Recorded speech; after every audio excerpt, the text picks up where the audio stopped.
It's approaching. The NAR court settlement goes into effect August 17th. And with it comes a new set of rules we all need to follow.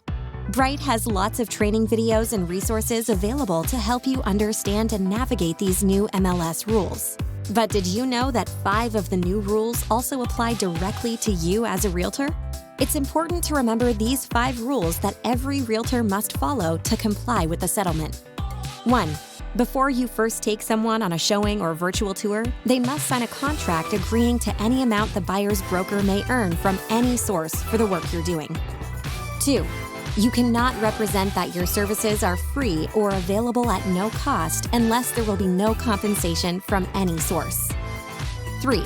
Your seller must approve in writing any offer to share compensation, though this instead will typically be in response to a buyer asking the seller to cover their costs.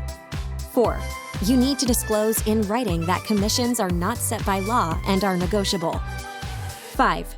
You cannot filter or restrict listings communicated to a client based on the amount offered to pay the buyer broker.